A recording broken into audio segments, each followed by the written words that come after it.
اللهم صل على محمد وعلى آل محمد كما صليت على إبراهيم وعلى آل إبراهيم إنك حميد مجيد اللهم بارك على محمد وعلى آل محمد كما باركت على إبراهيم وعلى آل إبراهيم إنك حميد مجيد.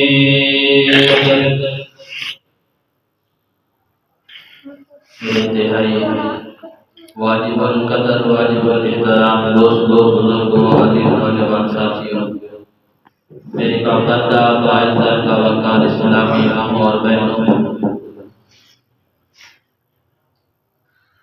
1,24,000 اللہ تعالیٰ نے انبیاء کرام علیہ السلام دنیا میں مبعوث فرمائے.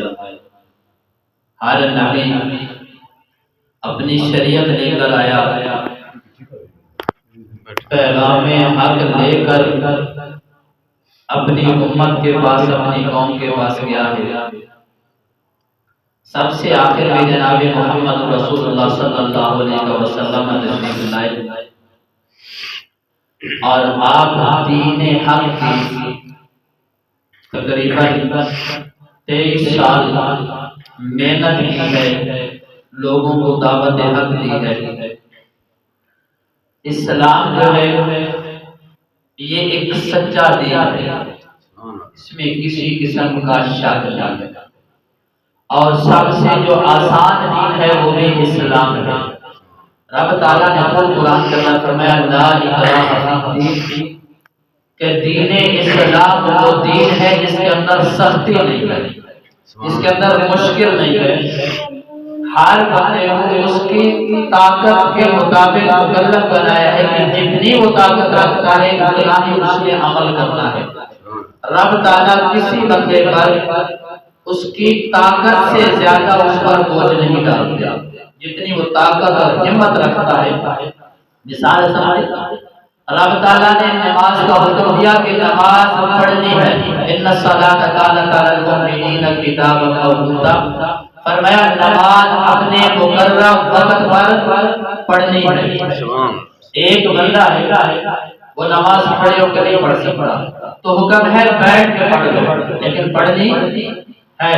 وضو نہیں کر سکتا، کوئی ایسی بیماری ہے، خطرہ ہے کہ وہ وضو کرے گا اس کی بیماری بڑھ جائے گی، تکلیف میں اضافہ ہو جائے گا، فرمایا وضو نہ کرو، تیمم کر لو پاک مٹی سے، نماز پھر بھی ہو جائے گی.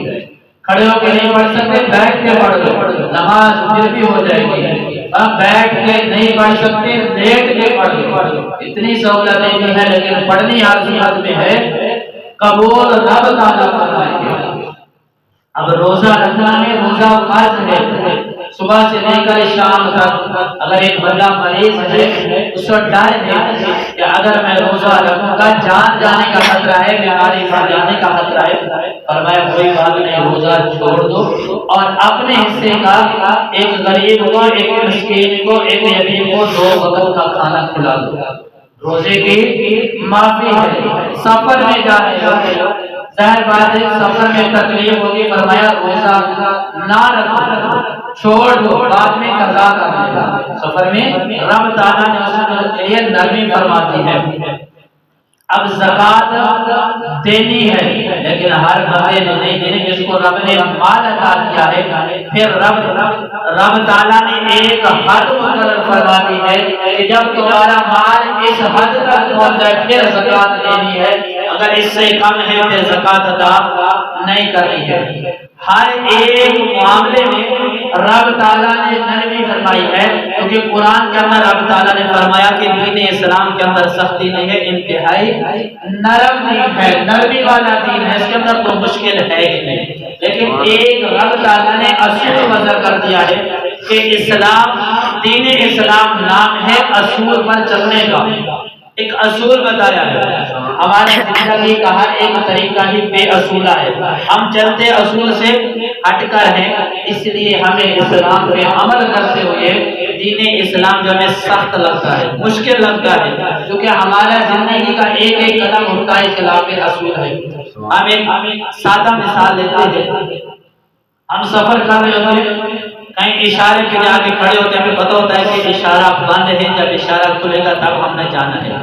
پتہ بھی ہوتا ہے، لیکن اس کے باوجود ہم حالت دے رہے ہوتے ہیں. پتہ ہے کہ اشارہ بند ہے، جب اشارہ کھلے گا تو گاڑیاں خود بخود چل پڑیں گی. تو خوشی سے وہاں نہیں کھڑے ہوتا، لیکن اس کے باوجود ہم کیا کر رہے ہوتے ہیں؟ مہارت دے رہے ہوتے ہیں کہ ہمارا ایک نظام ہی الٹا چلتا ہے. ہمیں چلنا ہی اصول کے خلاف ہوتا ہے. اگر ہم اصول کے مطابق زندگی گزاریں تو ہمیں کوئی مشکل نہیں ہے. اسلام جیسا آسان دین ہے ہی کوئی نہیں. اور غیر مسلم جنہوں نے ترقی کی ہے، آپ ان کو دیکھ لیں کہ انہوں نے اسلام پہ عمل کیا. اسلام کو مانتے نہیں ہیں، لیکن انہوں نے قانون اور رسول سارے اسلام والے ہیں. مسلمانوں نے اتنا قرآن کو پڑھا اور سمجھا نہیں ہے جتنا قرآن کو نہ ماننے والوں نے قرآن پہ سچ کی ہے. اور انہوں نے سارے جو سائنسدان کہاں پر موجود ہیں، سارے اصول کو وضع کیے، وہ قرآن و حدیث سے لیے. آج اور 1400 سال پہلے دیکھیں، اسلام آنے سے قبل جو لوگوں کے حالات تھے، اگر آپ دیکھیں نا تو بندہ کانوں کو ہاتھ لگاتا ہے کہ وہ کیا تھے. اگر آج 1400 سال بعد ہم دیکھیں، اگر وہ دور دیکھنا ہے نا کہ 1400 سال پہلے کیا تھا، آج 1400 سال بعد دیکھنا یہی کچھ تھا. اسلام آنے سے قبل یہی کچھ تھا، اور پھر اسلام آنے کے بعد کیا انقلاب آیا. حضور صلی اللہ علیہ وسلم کے زمانہ کو پڑھے، صحابہ کے زمانے کو پڑھے، تابعین کے زمانہ کو پڑھے، تبع تابعین کے زمانہ کو پڑھے کہ انقلاب کیسے آیا. اگر یہ دیکھنا ہے کہ اسلام سے پہلے کیا تھا، پھر آج 1400 سال بعد اپنے زمانے کو دیکھ لیں. ایک وقت وہ تھا، میں نے شروع میں ایک حدیث پڑھی ہے، حضور صلی اللہ علیہ وسلم نے فرمایا الایمان بضع وسبعون شعبۃ ادناها اماطۃ الاذى عن الطریق والحیاء شعبۃ من الایمان. فرمایا جو ایمان ہے نا، ایمان اس کے 70 سے زیادہ شعبے ہیں، 70 سے زیادہ شعبے ہیں. اور حیا جو ہے، حیا یہ بھی ایمان کے شعبوں میں سے ایک شعبہ ہے. ایمان کے کتنے شعبے ہیں؟ 70 سے زائد شعبے ہیں. اور فرمایا رستے سے ایک تکلیف دہ چیز کو ہٹا دینا یہ بھی ایمان کا حصہ ہے. رستے سے کوئی پتھر پڑا ہے، کوئی کانٹا پڑا ہے، کوئی ایسی چیز پڑی ہے جس سے آپ یہ سمجھتے ہیں کہ گزرنے والے کو تکلیف پہنچے گی، آپ اس کو رستے سے ہٹا دیں. حضور صلی اللہ علیہ وسلم نے فرمایا یہ بھی ایمان کا شعبہ ہے. اور فرمایا والحیاء شعبۃ من الایمان، جو حیا ہے نا یہ بھی ایمان کا ایک شعبہ ہے اور یہ سب سے اہم ہے. اور صلی اللہ علیہ وسلم نے فرمایا اذا فاتک الحیا فافعل ما شئت. فرمایا جب بندے کا حیا ختم ہو جائے نا، شرم و حیا ختم ہو جائے، فافعل ما شئت، پھر وہ جو جی چاہے وہ کرتا رہے. انسان کو غلط کام کرنے سے جو چیز روکتی ہے وہ کیا ہے؟ وہ حیا ہے.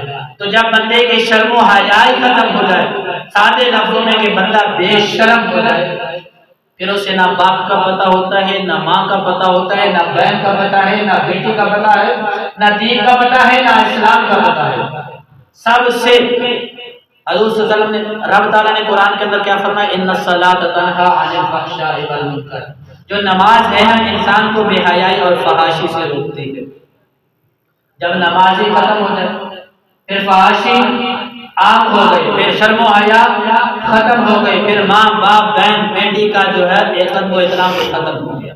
اور ایک وقت وہ تھا جو مسلمانوں کو نہیں مانتے تھے، ہمارے عظیم دشمن تھے کافر.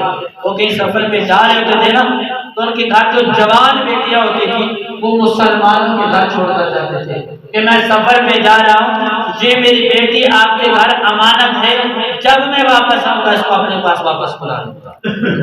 مسلمانوں کا یہ مقام ہوا تھا کہ کافر اپنی بیٹی کو مسلمانوں کے ہاں امانتاً چھوڑ کے جاتے تھے. اس کو یقین ہوتا تھا کہ میری بیٹی کی عزت میرے گھر کے اندر محفوظ نہیں رہے گی، مسلمانوں کے گھر میری بیٹی کی عزت محفوظ رہے گی. اس قدر لوگوں کو یقین ہوتا تھا مسلمانوں پہ. اور آج 1450 سالوں کے بعد یہ ہمارا وطن عزیز جس کے اندر 98% مسلمان ہیں، صرف 2% غیر مسلم ہیں۔ یہ مسلمان اسلام پاکستان یہ دنیا کا واحد ملک ہے جس کے اندر 98% مسلمان رہتے ہیں اور صرف 2% غیر مسلم ہیں، اور یہاں مسلمان کی بیٹی مسلمان کے گھر میں محفوظ نہیں ہے۔ مسلمانوں کے ملک میں جہاں 98% مسلمان ہیں، قصور جیسے ضلع کے اندر ایک 7 سال کی بچی کو زیادتی کے بعد مار دیا جاتا ہے۔ 7 سال کی بچی وہ محفوظ نہیں ہے، کس سے؟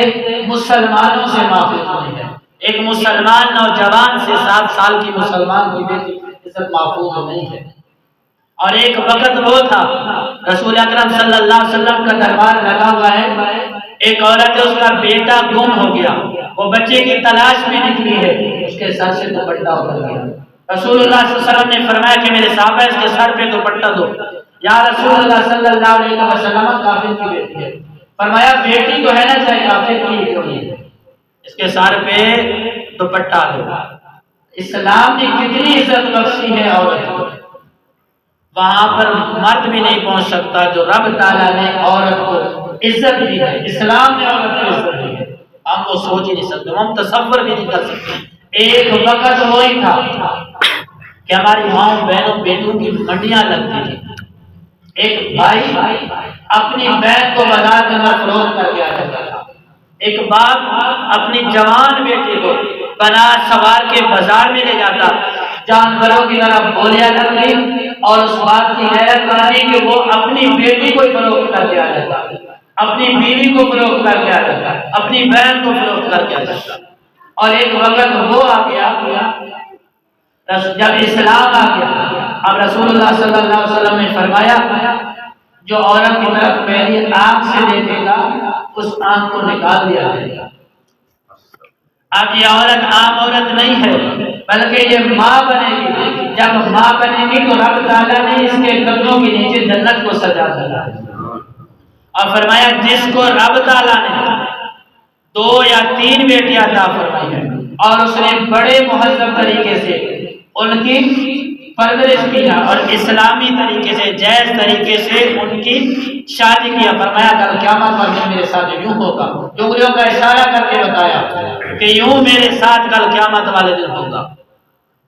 یہ اسلام آنے کے بعد ہے، نے کہا اسلام سے پہلے کیا ہو رہا تھا کہ ہم اپنی ماں بہن بیٹی کو، اب وہ کیسا غیرت مند بیٹا ہوگا کہ بیٹا اپنی ماں کو فروخت کر رہا ہے بازار کے اندر میں جا کر، ایک بھائی بہن کو فروخت کر رہا ہے۔ تو اب اسلام آ چکا ہے، اب اسلام نے عورت کو عزت اور مقام عطا فرمایا کہ وہی عورت اگر اس کی تو جائز طریقے سے پرورش کرے گا، رسول صلی اللہ علیہ وسلم نے فرمایا کل قیامت والے دن میرے ساتھ یوں اٹھے گا، اور جب یہ ماں بنے گی اس کا احترام کرے گا، اس کے قدموں میں بیٹھے گا، کسی کے قدموں کے نیچے رب تعالیٰ نے جنت کو سجا دیا، اس ماں کے قدموں کے نیچے رب تعالیٰ نے جنت کو سجا دیا ہے۔ لیکن جیسے میں نے شروع میں عرض کیا، رسول صلی اللہ علیہ وسلم نے فرمایا اذا فاتک الحیا فافعل ما شئت، سب سے پہلی چیز کیا ہے؟ شرم و حیا ہے۔ جب حیا ہی ختم ہو گیا پھر اسلام کہاں رہا، پھر دین کہاں رہا، پھر قرآن کہاں رہا، پھر حضور کا فرمان کہاں رہا۔ سب سے ان کو سمجھنے کے لیے پہلے کیا ہے کہ انسان کے پاس شرم و حیا ہو، اور جب بندے کے پاس شرم و حیا ہو نا، آسمان کے فرشتے بھی اس کا حیا کرتے ہیں، آسمان کے فرشتے بھی اس بندے کا حیا کرتے ہیں جو شرم و حیا کا پیکر بنتا ہے۔ سیدنا عثمان ابن عفان رضی اللہ تعالیٰ عنہ، آپ غسل کرنے کے لیے غسل خانے میں جاتے تھے نا تو ننگے تب بھی نہیں نہاتے تھے، احمد باندھ کر غسل خانے کے اندر نہاتے تھے، پورے کپڑے اتار کے نہیں نہاتے تھے۔ تو آپ کی زوجہ محترمہ نے فرمایا، عرض کی کہ باہر تو آپ نظر نیچے رکھتے ہیں، شرم و حیا لوگوں سے شرم آتی ہے، گھر کے اندر پھر غسل خانے کے اندر کس سے شرم حیا؟ فرمایا باہر لوگوں سے شرم و حیا آتی ہے، یہاں رب سے شرم و حیا آتی ہے، یہاں کوئی نہیں دیکھ رہا تو رب تو دیکھ رہا ہے۔ اور فرمایا میں نے اپنی ساری زندگی میں نہ اپنا پیشاب دیکھا ہے نہ پاخانہ دیکھا ہے، اور جب ان نظروں نے حضور صلی اللہ علیہ وسلم کے چہرے انور کو دیکھا اس کے بعد میں نے اپنی شرمگاہ کو بھی نہیں دیکھا ہے، اپنی شرمگاہ کو بھی نہیں دیکھا ہے۔ اور پھر وہ وقت بھی آیا نا کہ حضور نے فرمایا عثمان سے آسمان کے فرشتے بھی حیا کرتے ہیں، عثمان سے آسمان کے فرشتے بھی حیا کرتے ہیں۔ سیدنا ابوبکر ہے، آپ نے 12 مرتبہ یہ حدیث سنی، پنڈلی سے کپڑا ہٹا ہوا تھا، ویسے ہی بیٹھے رہے۔ سیدنا عمر فاروق آئے، ویسے بھی بیٹھے رہے۔ جب سیدنا عثمان آئے تو سیدنا جناب محمد رسول اللہ صلی اللہ علیہ وسلم فوراً اٹھ کر بیٹھ گئے اور اپنی پنڈلی سے کپڑا صحیح فرمایا۔ جب یہ صحابہ چلے گئے تو اما عائشہ صدیقہ رضی اللہ تعالی عنہا نے عرض کی یا رسول اللہ میرے والد محترم آپ بیٹھے رہے، سیدنا عمر فاروق آیا بیٹھے رہے۔ جب سیدنا عثمان آیا فوراً اٹھ کر بیٹھ گئے اور آپ نے پنڈلی سے کپڑا صحیح فرمایا، پھر اندر آنے کی اجازت دی۔ فرمایا عائشہ میں عثمان سے کیوں نہ حیا کروں جس سے آسمان کے فرشتے بھی حیا کرتے ہیں، میں اسے کیوں نہ حیا کروں۔ اور آج میں نے کہا نا کہ اذا فاتك الحیا فافعل ما شئت، جب حیا ختم ہو گئی، بے شرم ہو گئے، اور صلی اللہ علیہ وسلم نے فرمایا فافعل ما شئت، پھر جو جی چاہتا ہے کرتا رہے۔ جب حیا ہی ختم ہو گئی، شرم ہی ختم ہو گئی۔ اور میں نے ایک دو حدیثیں بھی سنا دی ہیں، اس سے پہلے میں ایک جملہ عرض کر دیتا ہوں، پھر اس پہ میں حدیث بھی سنا دوں گا اور رب تعالیٰ کا انشاءاللہ قرآن بھی سنا دوں گا، بات سمجھ میں آ جائے گی۔ میں نے کہا ہم 98% مسلمان ہیں، پاکستان کے اندر کتنے مسلمان ہیں؟ 98% مسلمان ہیں، 2% غیر مسلم ہیں۔ اور رب تعالیٰ نے ہمیں قرآن دیا ہے، حضور صلی اللہ علیہ وسلم کا فرمان دیا ہے، اور ہر گلی کوچے میں اللہ نے ہمیں مسجد دی ہے، ہمیں امام مسجد دیا ہے، اور اللہ تعالیٰ نے وہ نعمتیں دی ہیں جن کا ہم شکر ادا کرنا چاہتے کر ہی نہیں سکتے۔ اتنی نعمتیں کہ رب تعالیٰ خود فرما رہے ہیں کہ اگر تم شمار کرنے بیٹھ جاؤ شمار کر ہی نہیں سکتے۔ تو ہمارے اسی اسلامی ملک میں نا 14 فروری کو ایک دن منایا جاتا ہے، 14 فروری کو ایک دن منایا جاتا ہے۔ ہمارے ماشاءاللہ سرکاری ٹیلی ویژن پہ تمام میڈیا چینل پہ بھی دکھایا جاتا ہے، اخباروں میں بڑی سرخیاں لگی آتی ہیں کہ ہم اپنی محبوبہ کو پھول پیش کرتے ہیں، ویلنٹائن ڈے مناتے ہیں۔ ہاں مسلمان جہاں 98% مسلمان رہتے ہیں، حضور صلی اللہ علیہ وسلم نے فرمایا نا کہ جب حیا شرم ختم ہو جائے پھر جو مرضی کرتے رہو۔ اخباروں میں آتا ہے کہ بڑے جوش اور جذبے کے ساتھ منایا گیا، کیا آتا ہے؟ بڑے جوش اور جذبے کے ساتھ ویلنٹائن ڈے منایا گیا، یعنی ہم نوجوان اپنی محبوبہ کو پھول پیش کرتے ہیں، گفٹ پیش کرتے ہیں۔ شادی سے پہلے جو ہماری بیوی ہوتی ہے نا اس سے ہمیں محبت نہیں ہوتی، اپنی بیوی سے محبت نہیں ہوتی، وہ کیا؟ وہ ہماری گھر میں نوکرانی ہے، وہ کیا ہے؟ ہم اس کو نوکرانی سمجھتے ہیں نا گھر کے اندر۔ بیوی کا یہ ادب و احترام ہے کہ ہم اس کو گھر میں نوکرانی سمجھتے ہیں، بات بات پہ جھگڑا ہے بلکہ ہاتھ اٹھانے تک ہم گریز نہیں کرتے۔ مرد جو ہے نا وہ اپنی بیوی کو مارنا، اس پہ سختی کرنا یہ اپنی مردانگی سمجھتا ہے، تو یہ میری مردانگی ہے۔ اگر ہم نے حضور صلی اللہ علیہ وسلم کی زندگی کو پڑھا ہوتا تو حضور صلی اللہ علیہ وسلم گھر کے کام کاج جو تھے نا وہ اپنی بیویوں کے ساتھ کراتے تھے، جو گھر کے کام کاج ہوتے تھے وہ ازواج مطہرات کے ساتھ گھر کے اندر کرواتے تھے۔ اور ہم بیوی کے ساتھ فرعون بن کے رہتے ہیں نا تو اس میں ہم اپنی مردانگی سمجھتے ہیں کہ یہ ہماری مردانگی ہے، اور جس کے ساتھ ہمارا نکاح نہیں ہوا، کسی قسم کا تعلق نہیں ہے، اس کو ہم گفٹ پیش کر رہے ہیں، پھول پیش کر رہے ہیں۔ تو یہ ہمارے لیے ڈوب مرنے کا مقام ہے جہاں 98% مسلمان رہتے ہیں، اور ہم کسی کی بیٹی کے ساتھ یہ رویہ رکھتے ہیں، کسی نوجوان بیٹی کو ہم پھول پیش کر رہے ہیں۔ حضرت عبدالرحمن بن سالبہ بن عبدالرحمن رضی اللہ تعالی عنہ یہ حضور صلی اللہ علیہ وسلم کے صحابی ہیں، حضور صلی اللہ علیہ وسلم نے کسی کام سے یہ بھیجا، اب حضور صلی اللہ علیہ وسلم کا پیغام لے کر یہ گئے، سامنے ایک بے پردہ عورت آ رہی، اس پہ نظر پڑ گئی۔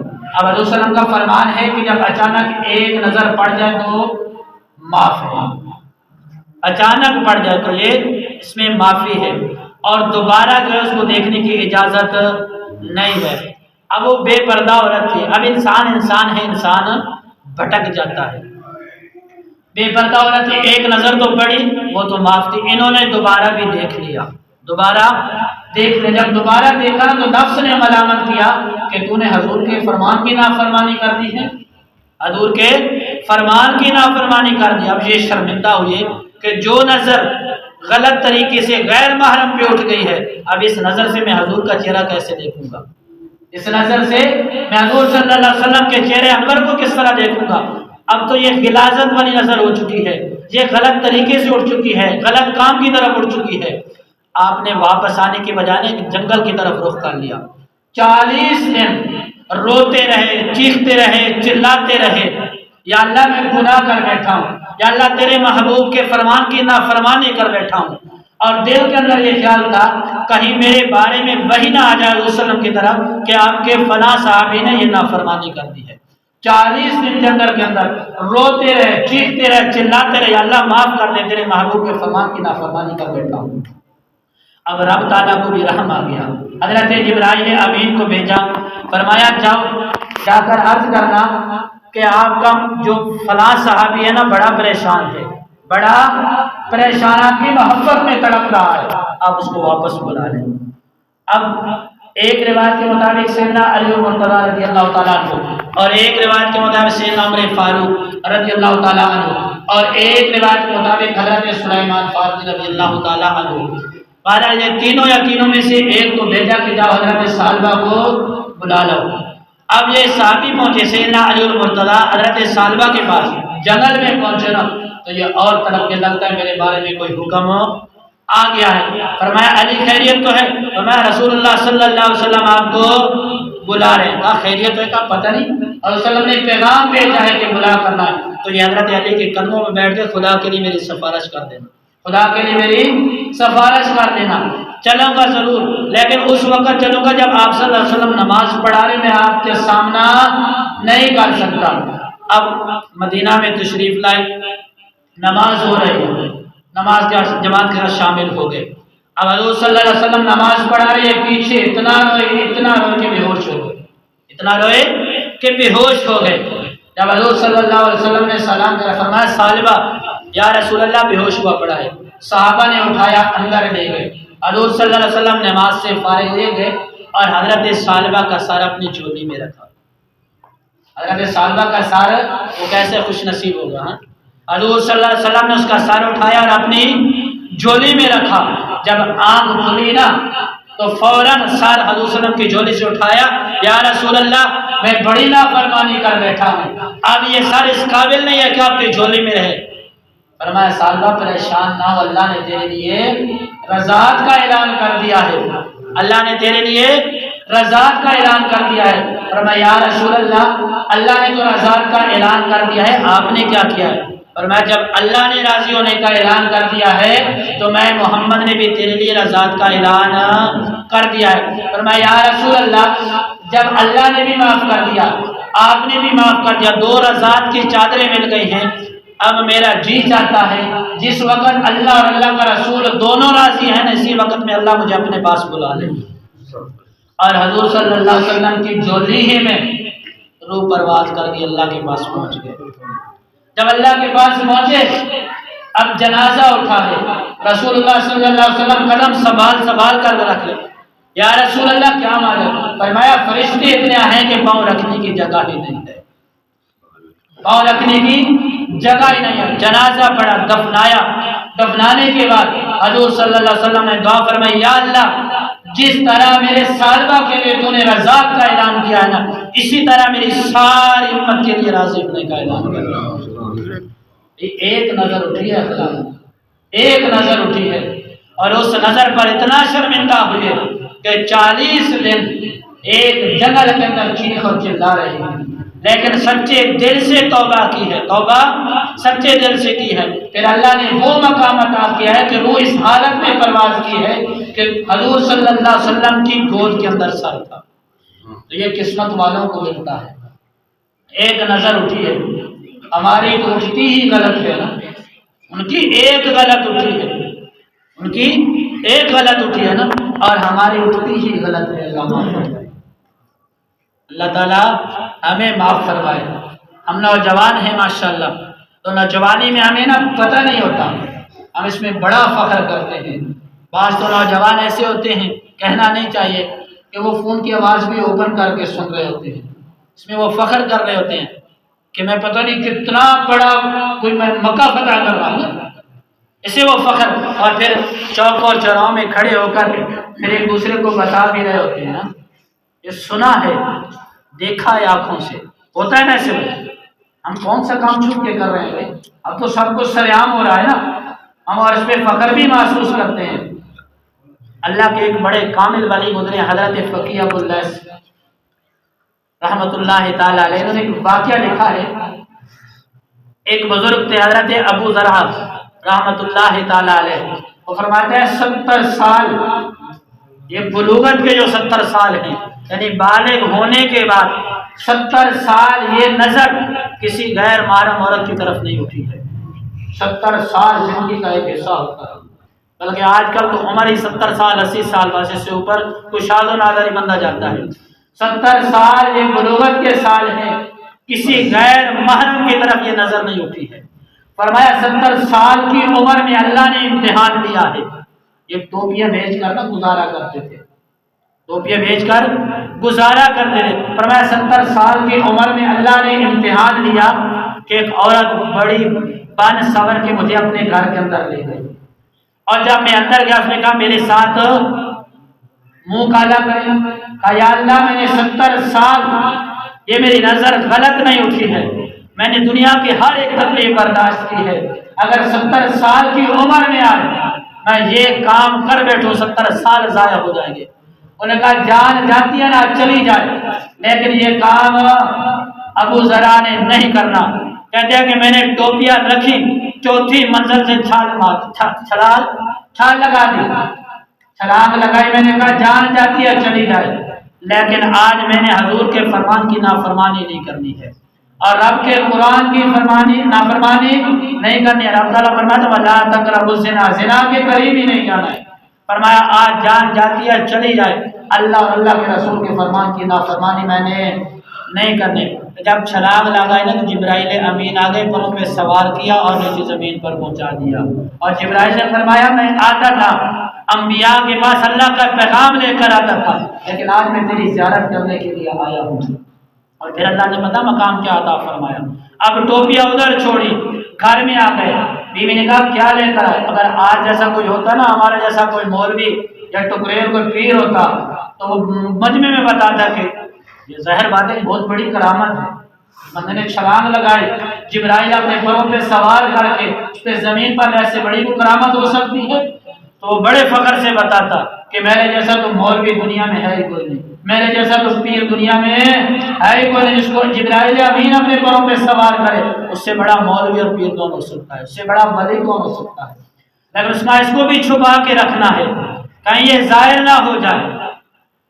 گھر میں آئی، بیوی نے کہا کیا کما کر رہا ہے؟ کہا کیا کما کر رہا ہے، اتنا نقصان ہوا، جو کمایا تھا وہ بھی لا کر آ گیا۔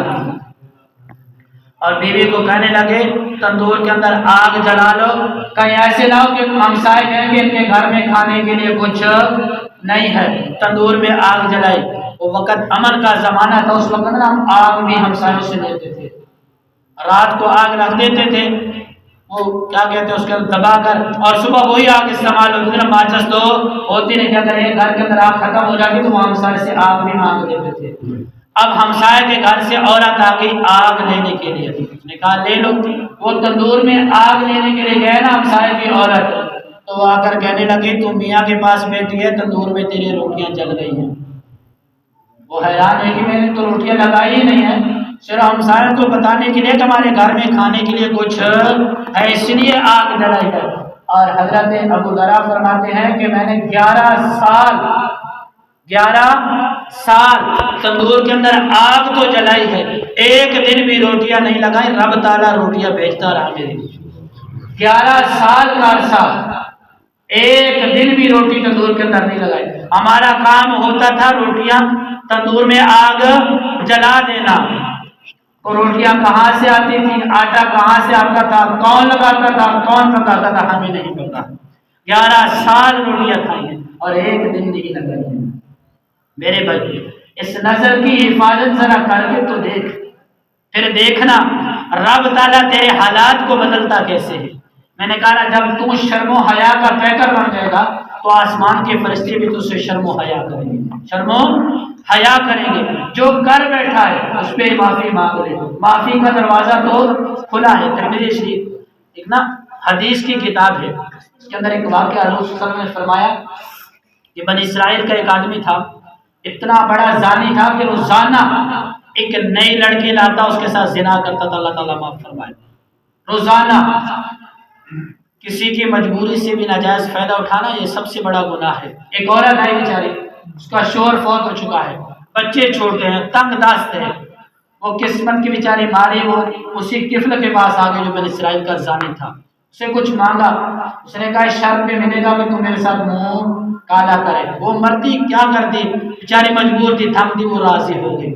اب رات کا وقت ہوا، اس کے پاس آئی، دروازے بند ہو گئے تو وہ کانپنے لگ گئی، تو قفل کہنے لگا تو کانپ کیوں رہی ہے، یہاں تو کوئی دیکھ نہیں رہا۔ اس نے کہا کوئی نہیں دیکھ رہا، میرا رب تو دیکھ رہا ہے، اور میں عزت دار ہوں، عزت دار گھرانے سے تعلق رکھتی ہوں، مجبور آ کر یہاں پہنچی ہوں۔